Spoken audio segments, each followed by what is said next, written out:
Hi, this is Jim Juback for Juback Asset Management YouTube videos. Today is November 6th. I'm recording this on the 5th, so I still don't know what the election is going to be like, but absent some kind of real violence that's different than protests in the street about the results or people getting upset or anything like that. But absent real violence, I think we're still looking at what I've been saying for months now, which is I think that we're looking at a rally through the end of the year, and I'll explain why, and then January being the dangerous month. I'm back in Venice. I'm wearing my Toledo Mud Hens hat, T for Toledo, not T for Venice. We were in Sicily for the summer, where I didn't do any videos because Sicily is just such a wonderful place to hang. Especially if we were on the slopes of Mount Etna, had a pool, went for a walking tour of Mount Etna one day. We had, not in the area we were, but further south, there were a couple of craters that were actually active, so that some nights you could see the flames of the volcano on the horizon. It's tiny little things on the distant horizon, since about 15 kilometers away.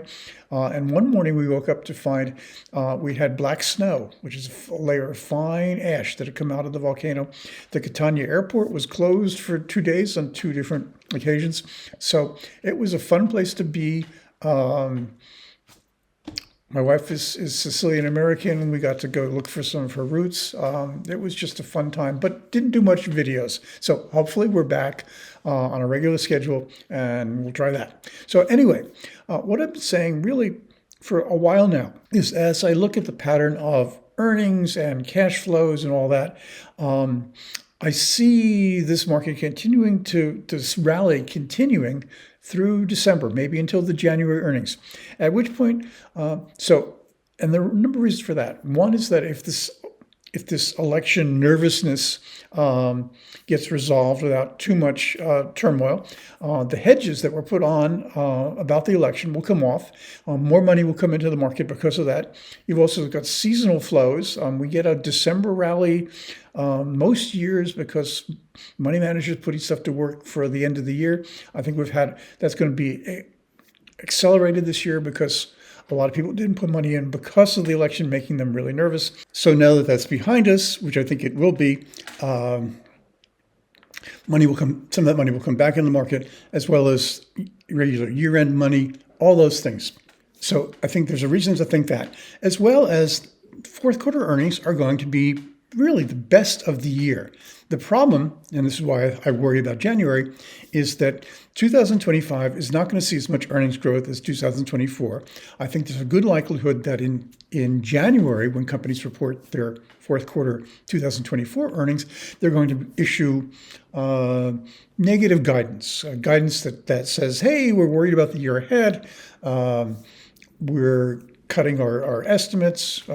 So I don't think a big thing, we're not looking at a depression, certainly we're not looking at a recession, certainly, but I think we're looking at a slowdown that might, given where the market is in terms of its prices, might be enough to produce some kind of pullback. We're certainly due for a 5 to 10% one, and that's all I'm really looking for. But so if you think of where the sort of the arc of the trend, I think we're still up through the end of the year, and then in January, depending on how crazy things get in Washington. I don't mean crazy politically, I mean crazy because the budget is a huge black hole, and I don't see the statesman-like approach to paying the federal bills having much traction in Washington. I think we're going to have nasty, nasty political fighting over the budget and the debt ceiling and all that, and that's not going to make things easier. So all those things mean, I think, through the end of the year. So if you want to stay in the market, I think that's reasonable. You want to get out, sell, take some profits in January, which also has the advantage of you're not taking the profits in 2024, you're taking them in 2025. So you put off for a year paying any taxes on any of that. So that's the timing. Take some losses if you have any in 24. So that basically you can then take some profits in 25. Okay.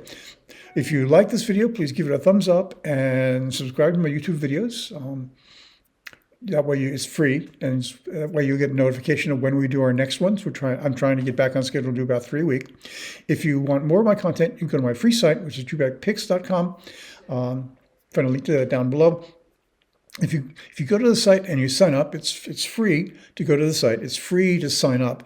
If you sign up, you get access to the 3 portfolios on the site for 12 to 18 months, 5 years, and dividends for free. And you also get daily emails at 8 o'clock every day that the market's open, sent straight to your mailbox. So all we ask for is your mailing address, your email address, so we can send that to you.